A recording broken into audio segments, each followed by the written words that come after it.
ಪುಳ್ಳೆ ಪುಳ್ಳೆ. ಅಯ್ಯೋ ಸಾರಿ ಸಾರಿ ಸಾರಿ, ನೀನು ರೂಮ್ ಬಾಗ್ಲು ನಾಕ್ ಮಾಡ್ಕೊಂಡು ಬರಬೇಕಿತ್ತಲ್ವಾ? ಅಯ್ಯೋ ಸಾರಿ, ಹಾಗೆ ಬಂದ್ಬಿಟ್ಟೆ. ಸಾರಿ ಸಾರಿ ಸಾರಿ. ಲೂಸು, ಈ ಫಾರ್ಮಾಲಿಟೀಸ್ ನಿನಗೆ ಬೇಕಾ? ನೀನು ಯಾವಾಗಲಾದರೂ ಎಲ್ಲಿಗೆ ಬೇಕಾದರೂ ಬರ್ಬೋದು. ಟವಲ್ನ ಕೈಯಲ್ಲಿ ಇಟ್ಕೊಂಡಿದ್ಯಾ ಓಕೆ, ಆದರೆ ಅದನ್ನ ಉಡ್ಕೊಂಡಾಗ ನಾನು ಮಾತ್ರ ಬರಲ್ಲಪ್ಪ. ಮಚಾರಿ, ನೀನು ನೆನಪಿದ್ಯಾ? ಆದ್ಯ ಮದ್ವೆಲಿ ಕೂಡ ಇದೇ ಥರ ಆಗಿತ್ತು. ಅದನ್ನ ಹೇಗಪ್ಪ ಮರೆಯೋದು? ನಿನ್ನಂಥ ಪ್ರಾಣಿ ಜಗತ್ತಲ್ಲಿದೆ ಅಂತ ಅವತ್ತೇ ಗೊತ್ತಾಗಿದ್ದಲ್ವಾ? ನಾವು ಫೇಸ್ ಟು ಫೇಸ್ ಜಗಳಾಡಕ್ಕೆ ಶುರು ಮಾಡಿದ್ದೆ ಅವಾಗಿಂದ.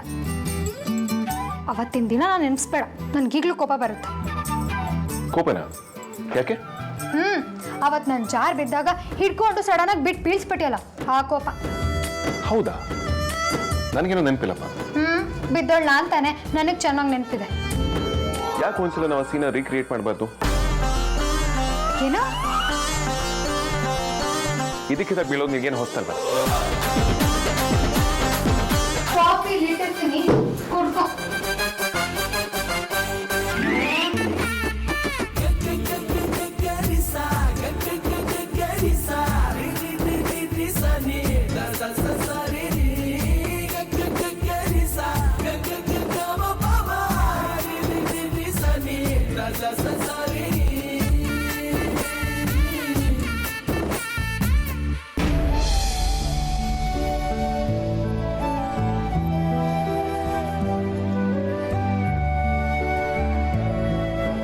ಮತ್ತೆ ಎಲ್ಲನೂ ಮೊದಲಿನ ಥರ ಆಗುತ್ತೆ ಅಂತ ನಾನು ಅಂದ್ಕೊಂಡೇ ಇರಲಿಲ್ಲ.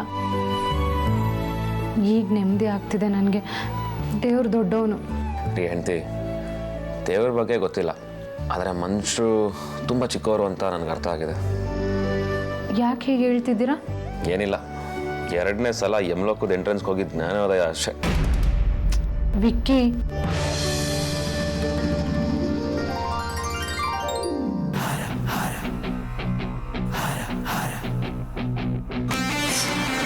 ಇಷ್ಟು ದಿನ ದೇವರು ಅಂತ ಯಾರನ್ನು ಟ್ರೀಟ್ ಮಾಡ್ತಿದ್ವೋ ಅವರು ರಾಕ್ಷಸಿ ಅಂತ ಇವಾಗ ಅರ್ಥ ಆಗ್ತಿದೆ. ದೆವ್ವ ತುಂಬಾ ಕೆಂಪದಾಗಿ ಯೋಚಿಸ್ತಾ ಇರುತ್ತೆ. ಆ ಆಲೋಚನೆಗಳಿಂದ ನಮ್ಮ ಅಗ್ರಗಮನ ಸೇಫ್ ಆಗಿರ್ಬೇಕು.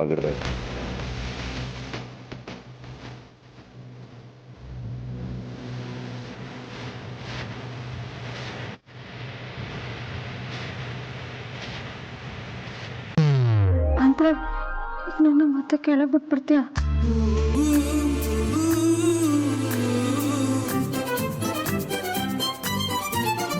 ನೀನು ನನಗೊಂದು ಮಾತು ಕೊಡಬೇಕು. ಏನಮ್ಮ? ನೀನು ಯಾವತ್ತು ಶ್ರೀಮಂತರ ಮನೆ ಹುಡುಗರನ್ನ ಪ್ರೀತಿಸೋದಾಗ್ಲಿ ಮದುವೆ ಆಗೋದಾಗ್ಲಿ ಮಾಡ್ಕೊಡ್ತು.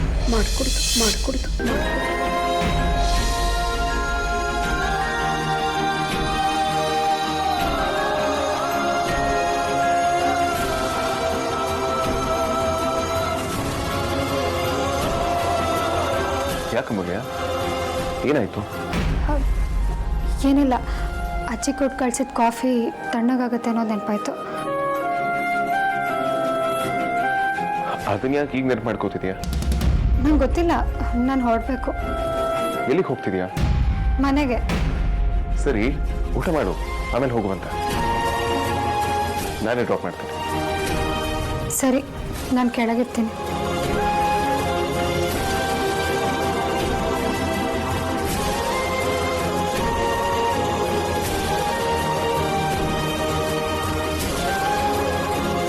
ಸಡನ್ ಆಗಿ ಬಜಾರಿಗೆ ಏನಾಯ್ತು?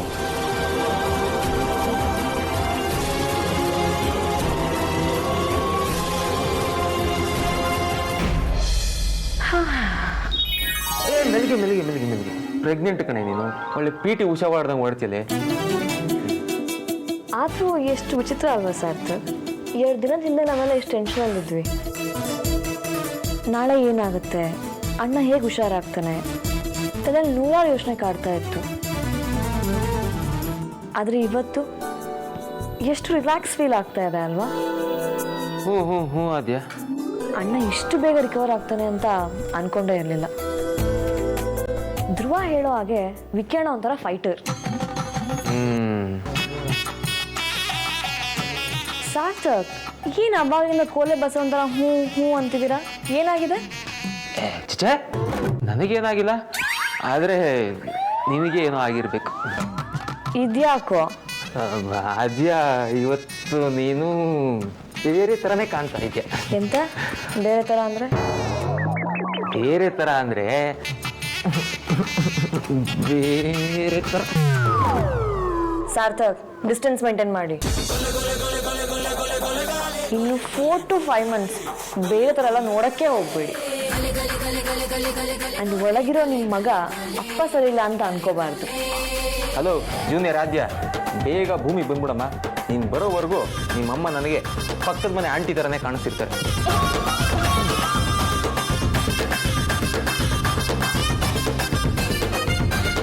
ಲೇ, ನನ್ನ ಸಿಂಗಲ್ ಮೀನಿಗಳ ಕಡೆ ಹೇಳಿದ್ದು. ಕಂದ, ನೀನು ಒಳಗಡೆ ಆರಾಮಾಗಿದೆಯಾ ತಾನೆ? ಆಚೆಗಡೆ ಸಿಕ್ಕಾಪಟ್ಟೆ ಡೇಂಜರ್ ಇದೆ. ನಿನ್ನನ್ನು ಹೊತ್ತಿರೋ ನಿಮ್ಮಮ್ಮ ಆಚೆಯಿಂದ ಹೇಗೆ ಅಂತ ನೀನು ನೋಡಿಲ್ಲ. ಅವಳಿಗೆ ಎದುರುಗಡೆ ಇರೋರ ಬಗ್ಗೆ ಕೇರೇ ಇಲ್ಲ. ಬರೀ ಒಳಗಿರೋರ ಬಗ್ಗೆ ಮಾತ್ರ ಕೇರ್. ಕಳಿಸ್ಕೊಂತೆ ತಾನೆ? ಅದನ್ನು ಬಾಯ್ಬಿಟ್ಟು ಬೇರೆ ಹೇಳಬೇಕಾ? ಪ್ಲೀಸ್. ರೆಸ್ಪೆಕ್ಟ್ ಸ್ವಲ್ಪ ಜಾಸ್ತಿನೇ ಆಯಿತು.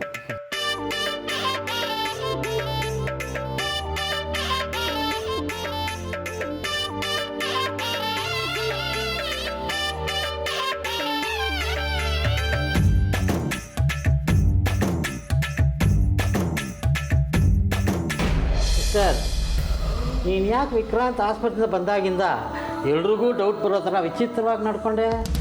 ಅದೆಲ್ಲ ನಿನಗೆ ಯಾಕೆ? ಅದೇ ಕೆಲಸ ನಾನು ಮಾಡಿದರೆ ನೀನು ಸುಮ್ಮನೆ ಇರ್ತಿದ್ದಾ? ಇಲ್ಲ ತಾನೇ? ಅದು ಅಲ್ಲದೆ ಅವನು ಹೇಗಿದ್ದೀಯಾ ಅಂತ ಕೇಳಿದಾಗ ನಾರ್ಮಲ್ ಆಗಿ ಮಾತಾಡೋದು ಬಿಟ್ಬಿಟ್ಟು ಎಲ್ಲೋ ಕಳೆದೋಗಿರೋ ಥರ ನಿಂತಿದೆ.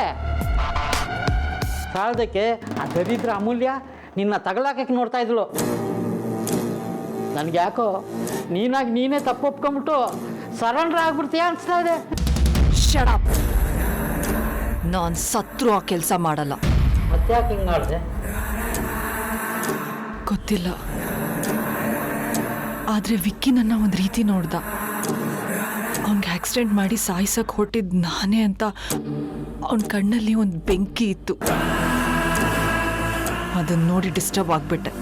ವಿಷಯ ಯಾರು ಗೊತ್ತಿದೆಯೋ ಗೊತ್ತಿಲ್ಲ, ಈಗ ಸಸ್ಪೆನ್ಸ್ ಆಗಿದೆ. ಸಸ್ಪೆನ್ಸ್ ಆಗೇ ಇದ್ಬಿಡ್ಲಿ. ನೀನಾಗಿ ನೀನೇ ಇದೆಲ್ಲ ಮಾಡಿಕೊಂಡ್ರೆ ದೊಡ್ಡ ಸಮಸ್ಯೆ ಆಗತ್ತೆ.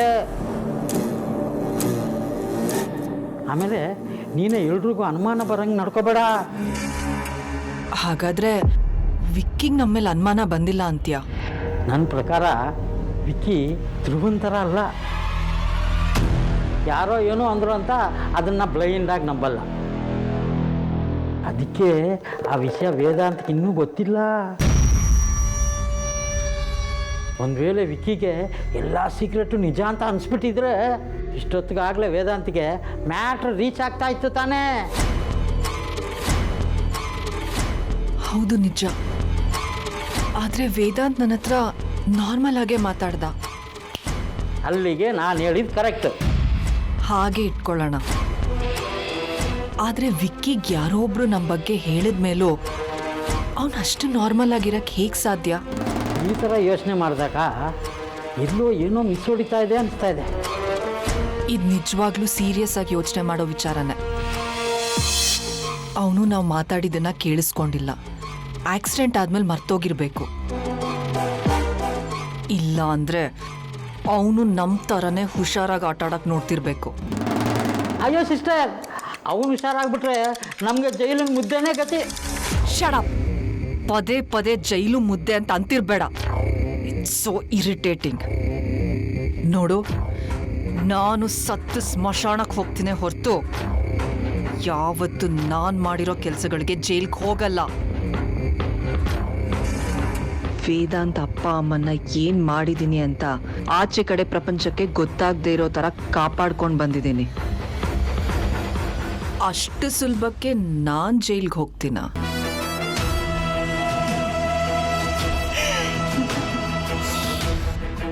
ಚಾನ್ಸೇ ಇಲ್ಲ. ವಿಕ್ಕಿ ಮನ್ಸಲ್ಲಿ ಏನಿದೆ ಅಂತ ನಾನಿವತ್ತು ತಿಳ್ಕೊಳ್ಳೇಬೇಕು.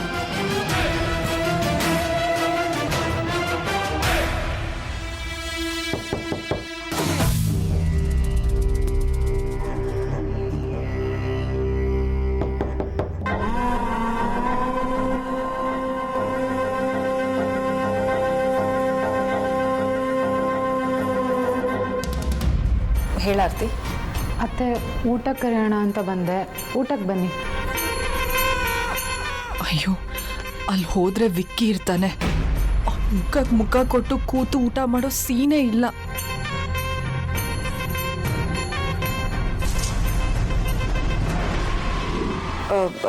ನನಗೆ ಹಸಿವಿಲ್ಲ, ನೀವು ಊಟ ಮಾಡಿ ಆರ್ತಿ. ಹೇಗಾಗುತ್ತೆ ಅತ್ತೆ? ಮೊದಲೇ ನೀವು ಟೆನ್ಷನಲ್ಲಿ ನಿದ್ದೆಗೆಟ್ಟು ಆರೋಗ್ಯ ಹಾಳಾಗಿರುತ್ತೆ. ಈಗ ಊಟ ಬೇಡ ಅಂತಂದರೆ ಆರೋಗ್ಯ ಹಾಳಾಗುತ್ತೆ. ಪ್ಲೀಸ್ ಬನ್ನಿ. ಪರವಾಗಿಲ್ಲ ಆರ್ತಿ, ನನಗೆ ಹಸಿವಾದಾಗ ನಾನು ತಿಂತೀನಿ. ಹಾಗೆಲ್ಲ ಲೇಟ್ ಮಾಡಿದ್ರೆ ಗ್ಯಾಸ್ಟ್ರಿಕ್ ಆಗುತ್ತೆ ಅತ್ತೆ. ಎಲ್ಲರೂ ಕಾಯ್ತಾ ಇದ್ದಾರೆ, ಬನ್ನಿ. ಸರಿ ನಡಿ.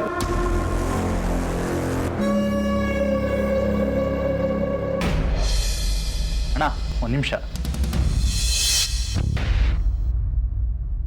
ಏನು? ನೀನನ್ನ ಕೊನೆಗೂ ಒಪ್ಕೊಂಡೆ. ಇಷ್ಟು ಬೇಗ ಕ್ಷಮಿಸ್ತೀಯ ಅಂತ ನಾನು ಕನಸು ಮನಸ್ಸಲ್ಲಿ ಅಂದ್ಕೊಂಡಿರಲಿಲ್ಲ. ಅದು ಈಗ ನನಸಾಗಿದೆ.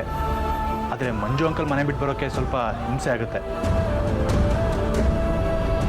ಆದರೆ ನಾನು ಇಲ್ಲಿ ಅವನು ಎಲ್ಲ ಸರಿ ಹೋದ್ಮೇಲೆ ನಾನು ಅಲ್ಲೇ ಇರೋದು ಅಷ್ಟು ಸರಿ ಬರಲ್ಲ. ಆದರೆ ಇಲ್ಲಿಗೆ ಬರೋಕ್ಕೆ ಮುಂಚೆ ಸುವಾಸಿನಿ. 1 ಸೆಕೆಂಡ್. ನಿನಗೆ 2 ವಿಷಯ ಕ್ಲಾರಿಫೈ ಮಾಡ್ತೀನಿ. ಮೊದಲನೇದು, ನಾನು ನಿನ್ನನ್ನು ಕ್ಷಮಿಸಿಲ್ಲ. ಕ್ಷಮಿಸೋದು ಇಲ್ಲ. ಎರಡನೇದಾಗಿ ನೀನು ಈ ಮನೆಗೆ ವಾಪಸ್ ಬರೋದು ಇಂಪಾಸಿಬಲ್.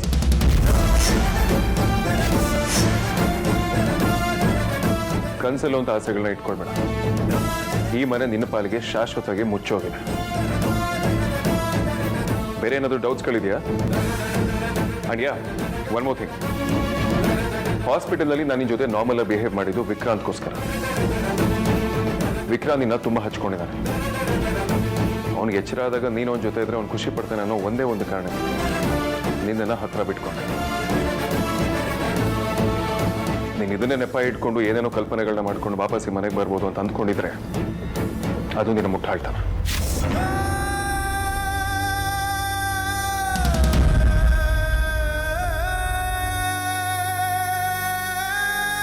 ಇನ್ನೊಂದು ಸಲ ನೀನು ನನ್ನನ್ನು ಅಣ್ಣ ಅಂತ ಕರಿಬೇಡ. ನಾನು ನಿನ್ನ ಅಣ್ಣ ಅಲ್ಲ, ನೀನು ನನ್ನ ತಮ್ಮ ಅಲ್ಲ. ಅಣ್ಣ ಹೇಳಿದೆ ತಾನೆ, ಅಣ್ಣ ಅಂತ ಕರಿಕೂಡ್ದು.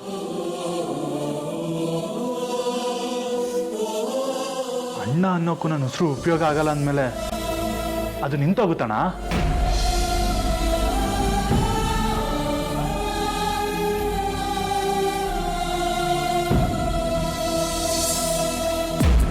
ಧ್ರುವ ಯಾವ ತಪ್ಪು ಮಾಡಿಲ್ಲ ಅಗ್ರಜ.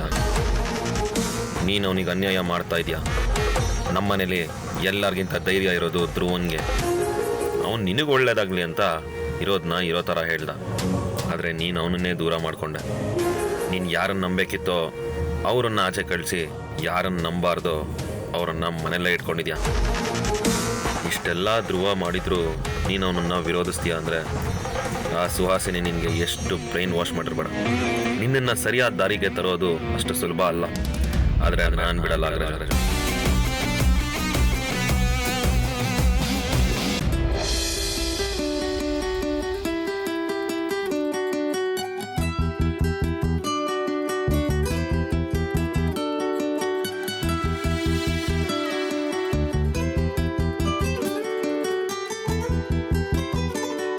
ಏ ಅಮ್ಮು, ಅದೇನು ಬೇಕು ಹಾಕೊಂಡು ತಿಂದೆ. ಆಗಿಂದ ಏನು ತಿಂದೆ ಅಂತ ಹುಡುಕಾಡ್ತಿದ್ಯಾ?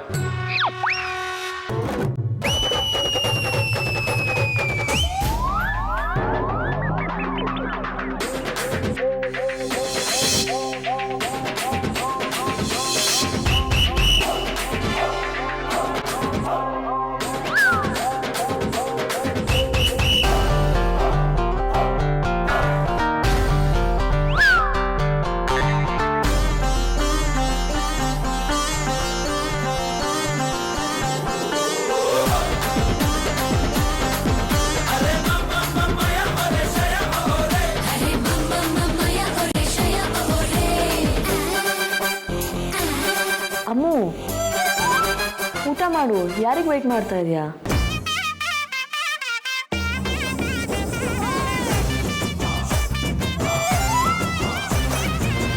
ನೀನೇ ನಿಮ್ಮ ಮನೆಗೆ ಹೊಸ್ದಾಗಿ ಬರ್ತಿದ್ದೀನಿ, ಸಂಕೋಚ ಯಾಕೆ? ನಿನಗೆ ಏನು ಬೇಕೋ ಅದನ್ನು ಬಾರಿಸು. ವಿಕ್ಕಿ ಹುಷಾರಾಗಿ ಬಂದಿದ್ದಾನೆ, ಅದಕ್ಕಿಂತ ದೊಡ್ಡ ಖುಷಿ ಬೇಕಾ?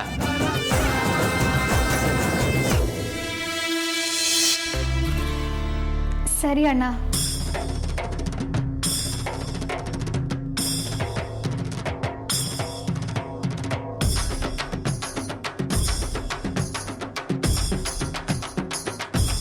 ಏನಾಯ್ತೆ ಅಮ್ಮು ನಿನಗೆ? ಏನು ಯೋಚನೆ ಮಾಡ್ತಿದ್ಯೆ? ಅದು ಅಕ್ಕ, ಏನು ತಿನ್ನಲಿ ಅಂತ ಡೀಪಾಗಿ ಯೋಚನೆ ಮಾಡ್ತಿದ್ದೀನಿ.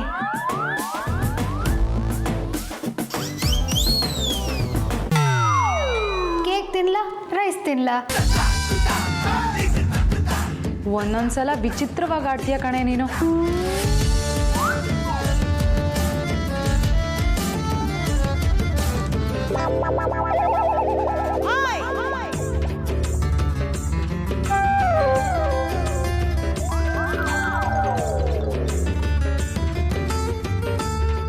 ಈ ಟೆನ್ಷನಲ್ಲಿ ನಾನು ಅಣ್ಣ ಲವ್ ಸ್ಟೋರಿನೇ ಮರ್ತ್ಬಿಟ್ಟಿದ್ದೆ. ಅವನು ಅಮ್ಮನ ಪ್ರಪೋಸ್ ಮಾಡಕ್ ಹೋಗಿದ್ದ ಅಲ್ವಾ?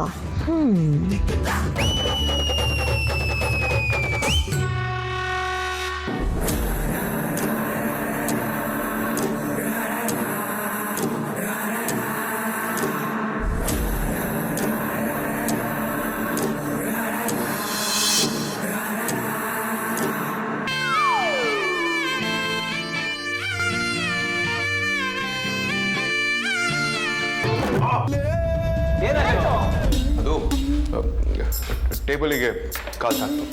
ಹೌದಾ? ಸರಿ ಸರಿ.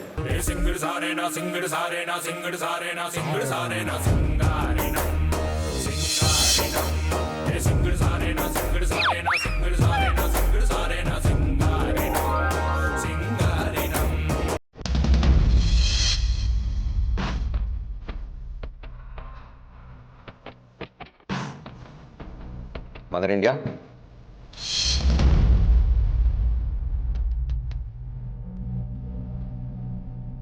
ನಿಮ್ ಕೈತು ತಿನ್ಬೇಕು ಅನಿಸ್ತಿದೆ, ತಿನ್ಸ್ತೀರಾ?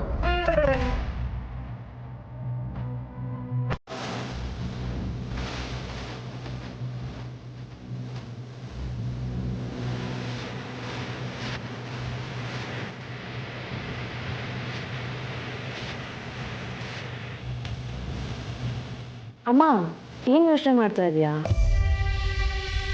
ಅವನಷ್ಟು ಆಸನ ಕೇಳ್ತಾ ಇದ್ದಾನೆ, ತಿನ್ಸು. ನನಗೂ ತಿನ್ನಿಸ್ಬೇಕು ಅಂತ ಆಸೆನೇ. ವಿಕ್ಕಿ ಯಾವತ್ತೂ ಹೀಗೆ ಕೇಳಿರ್ಲಿಲ್ವಲ್ಲ, ಅದಕ್ಕೆ. ತಗೋ ವಿಕ್ಕಿ. ನೀನೇ ನಾಟಕ ಆಡ್ತೀಯ ಅಂದ್ರೆ ನಾನು ಆಡಲ್ವಾ?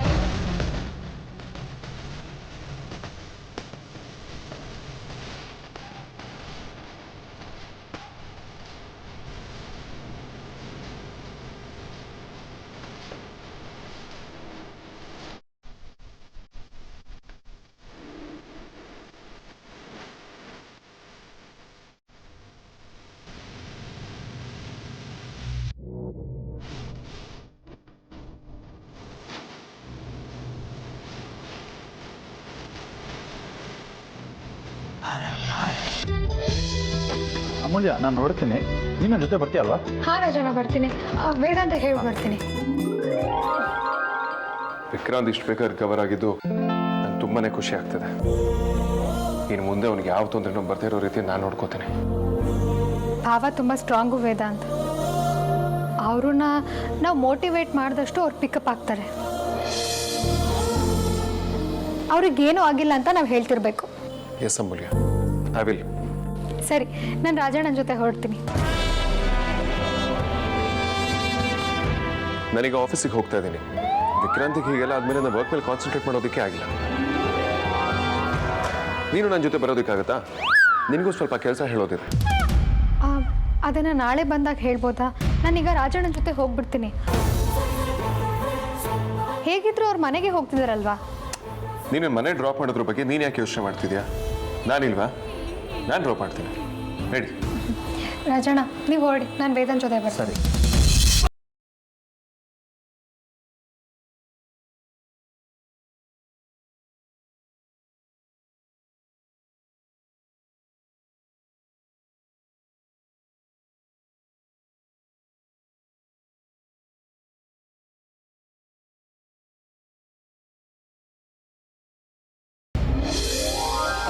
ವೇದಾಂತ್ ಯಾವ ಕಡೆ ಹೊರಟೆ? ಅಮೂಲ್ಯನ ಮನೆ ಡ್ರಾಪ್ ಮಾಡಿ ಬರ್ತೀನಮ್ಮ. ಆಂಟಿ ಬರ್ತೀನಿ. ವಿಕ್ರಾಂತ್ ಬಾಬಾನ ಚೆನ್ನಾಗಿ ನೋಡ್ಕೊಳ್ಳಿ. ಹುಡುಗಿರು ಅಂದರೆ 3 ಮೈಲಿ ದೂರ ಓಡ್ತಾ ಇದ್ದೆ. ನನ್ನ ಆದ್ಯನ ಬಿಟ್ಟು ನಿನ್ನ ಕಾರ್ನ ಕೂಡ ಯಾರೂ ಟಚ್ ಮಾಡ್ತಾ ಇರಲಿಲ್ಲ. ಅಂಥದ್ರಲ್ಲಿ ಈ ಬಿಕಾರಿ ನಿನ್ನನ್ನು ಇಷ್ಟು ಮಟ್ಟಕ್ಕೆ ಚೇಂಜ್ ಮಾಡಿಬಿಟ್ಟಿದ್ದಾಳ. ನೀನು ಸುಮ್ಮನೆ ಇರಬಾರ್ದು. ಅವಳ ಚಾಪ್ಟರ್ನ ಮುಗಿಸ್ಲೇಬೇಕು. ಅದಕ್ಕಿಂತ ಮುಂಚೆ ಆ ವಿಕ್ಕಿಗೆ ಒಂದು ಗದಿ ಕಾಣಿಸ್ಬೇಕು.